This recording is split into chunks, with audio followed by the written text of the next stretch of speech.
Hey, it's MK, and I am playing along with Christy's Beautiful Life 30 Days of Sketches Series 16, which is the double page series.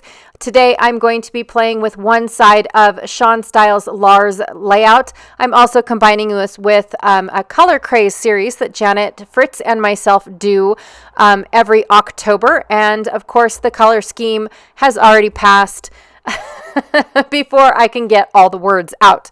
So I'm sharing with you guys that I will be working with 3 photos. I've also got these really cool thickers from the Cedar House collection. And then I've pulled out some colors that match my color scheme or color craze combination. So I've got this green piece of cardstock that's by Close to My Heart. I believe it was called Avocado back in the day.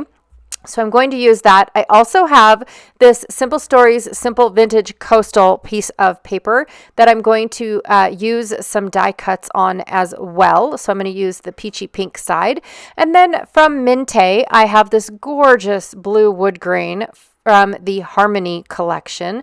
I absolutely love it. And there's also that little bit of pink, but I'm going to use the other side of this paper as well in little bits and pieces, not in full-blown wowza, right? I've also got a White Daisy cardstock from Close to My Heart that I will be using as my base piece. All right, off camera, I went and I die cut all of my flowers. I put all my flowers together. I've inked the edges. I did the same thing with the green leaves, and now I am ready to put my layout together now that I have my embellishments. So I'm going through and I'm cutting out this Harmony paper. I cut a 6-inch wide piece off first for my 4x6 photos. I'm going to trim it down by 4x6 so that way I have 3, so that way I can have my 3x4 photos, but I'm going to cut the photos down to about a 3/8 of an inch smaller than 4x6 so I can rough up the edges with my edge distresser.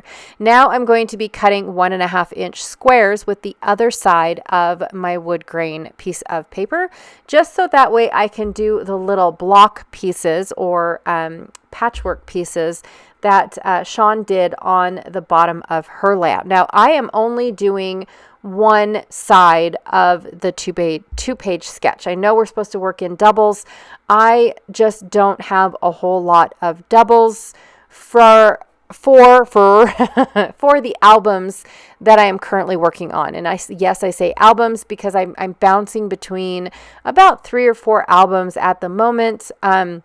Just working on pages where I feel like this layout would go good with this, that layout would go good with that sort of thing.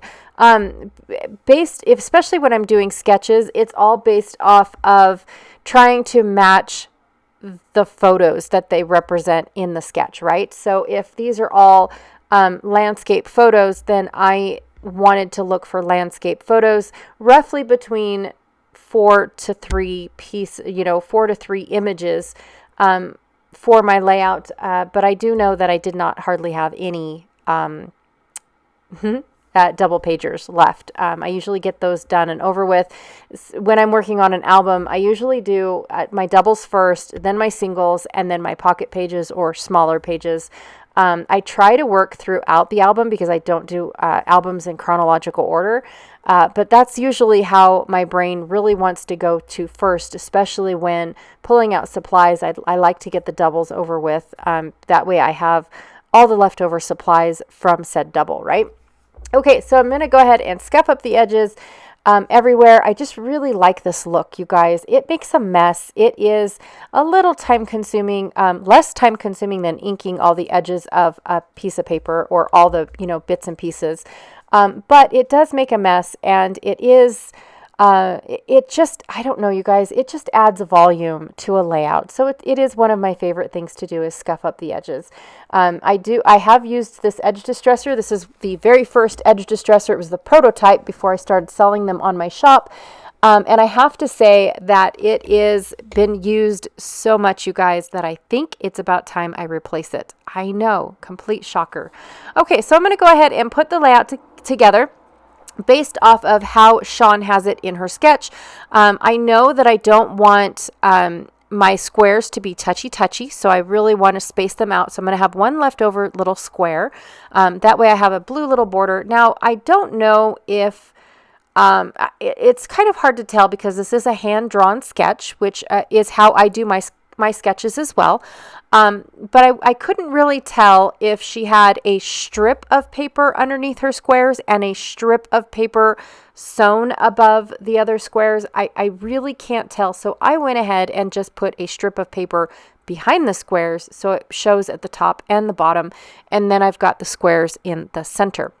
I'm actually going to, instead of using several different patterns of paper, because I've got a very busy paper that looks like several different patterns, I'm actually going to bring the embellishments down a hair and weave them in and out of these squares. So that's where I will bring in my patterns per se, instead of doing several different patterns of squares, if that makes any sense. I've also went ahead and put my stripe up at the top, and instead of having the stitching that Shawn hand drawn on her sketch, I went ahead and just added another of this blue up at the top to break away the I am so sorry. I'm using my mouth again, and so the yawns are going to start coming.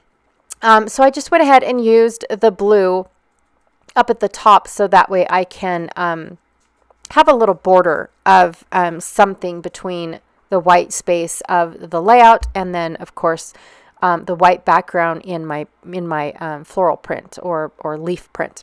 So I went ahead and put these cars. Now this car was one of my favorite things on the boat on the cruise ship when we went in February, and I loved walking by it, and I should have taken pictures when the car didn't have the little bears in it. And I kept telling everybody, I'm going to take the bears out and just take the pictures. Nobody will see it. It'll be super early in the morning.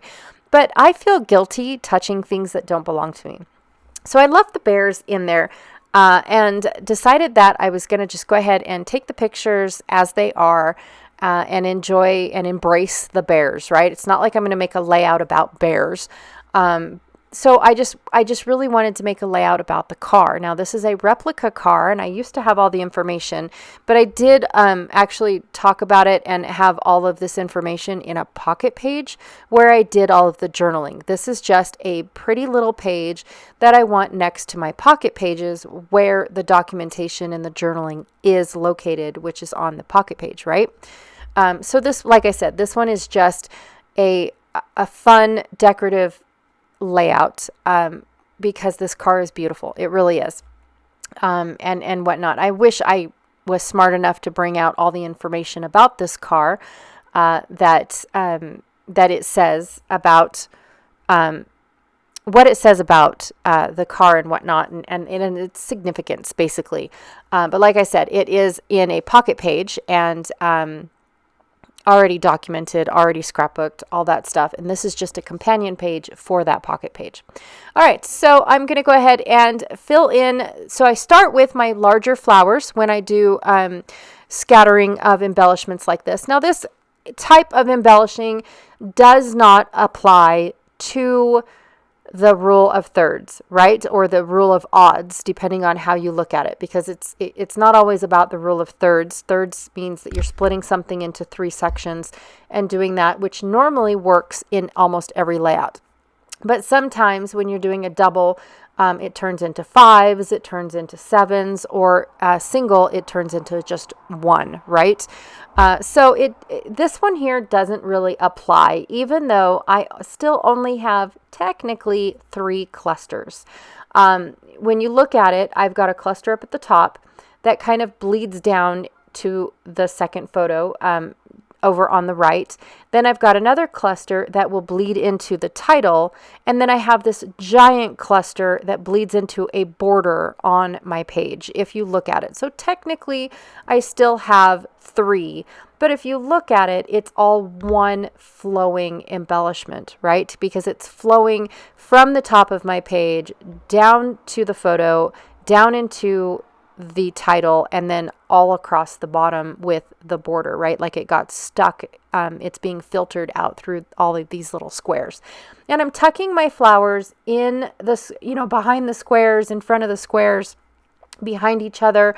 I definitely wanted them to look like they belong, look like they were intentionally put there instead of trying to decorate each little square as its own. I'm using the squares as well, like I said, as a filtration device, right? To where the flowers are getting stuck behind them and next to them and on top of them, things like that. Almost like a shaker card, right? Where you purposely glue sequins to the back of the shaker card so the loose sequins get stuck on them and then they don't all flow down at the bottom, right?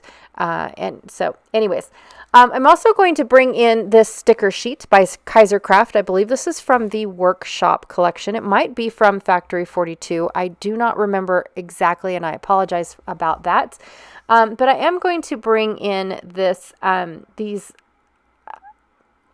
gear borders, and I'm going to cut the gear borders around. Now, to me, this color was represented in the glass jar that the flowers of my inspiration color palette. So I've got an inspiration color palette of these gorgeous peach flowers.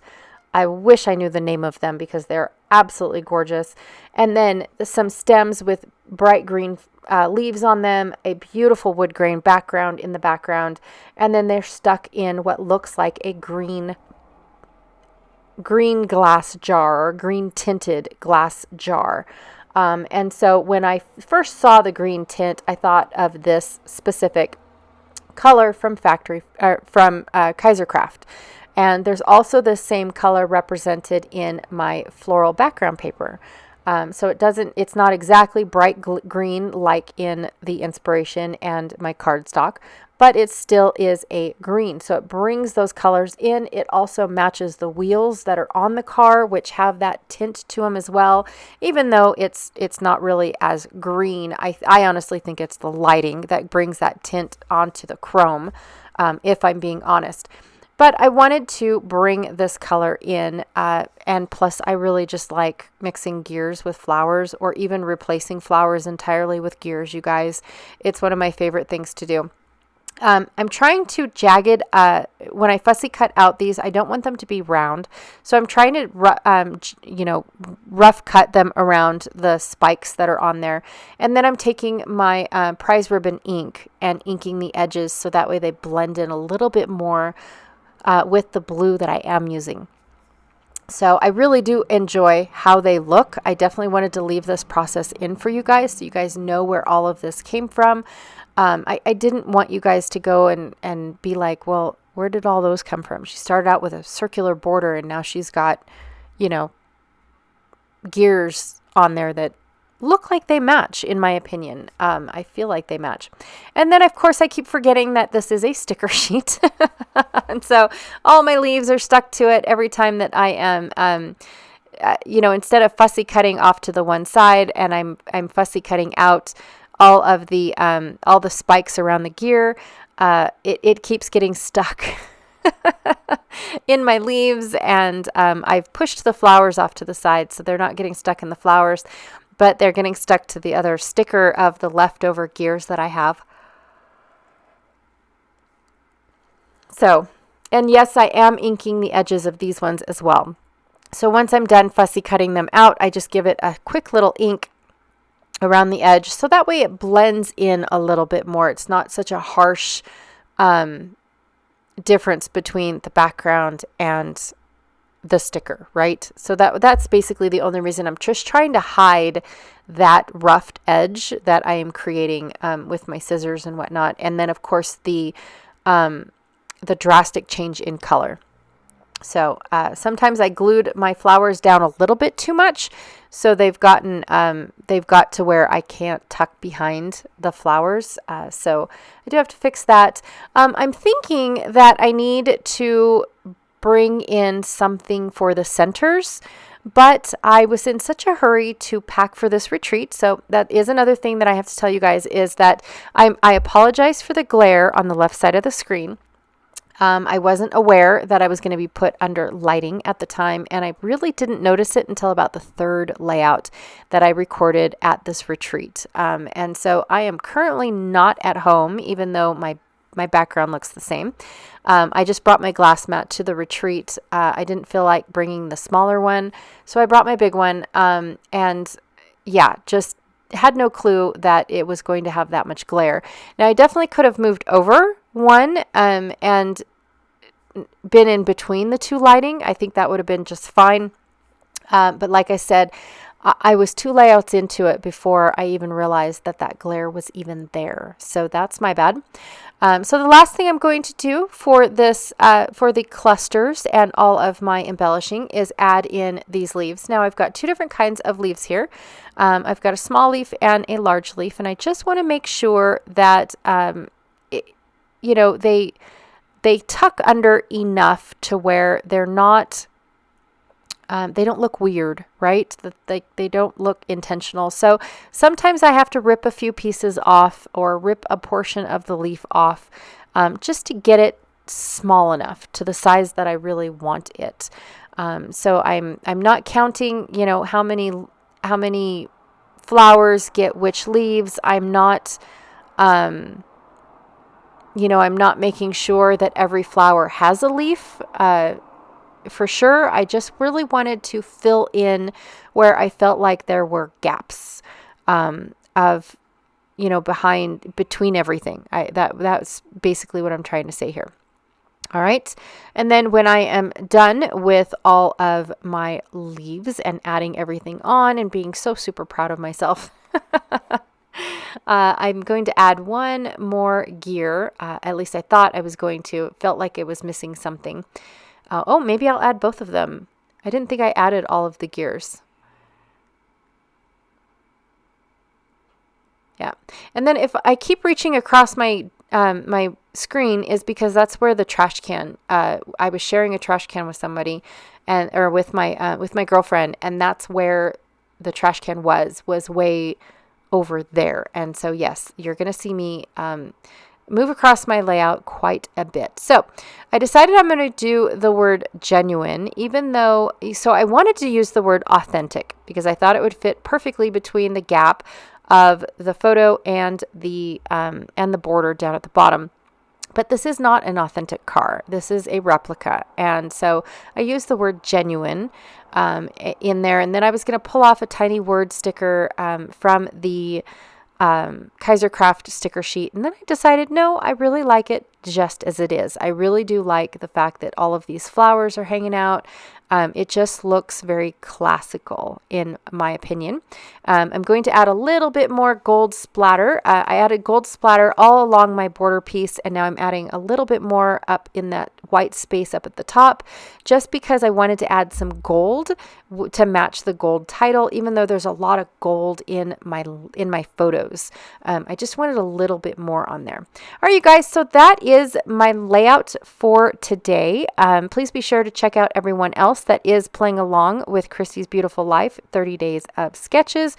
This is Series 16, where she is doing all double layouts, you guys. But I have to tell you that I'm not doing all of them into doubles. I am picking and choosing a couple sides, but then I'll also do a couple doubles as well, just not all of them. So this one here was the right side. And then also don't forget to check out Janet Fritz's channel, who is Galaxy Girl Creations on YouTube, because she is playing along with me for Color Craze and our series that we do there with the combination of Christy's Beautiful Life, 30 Days of Sketches.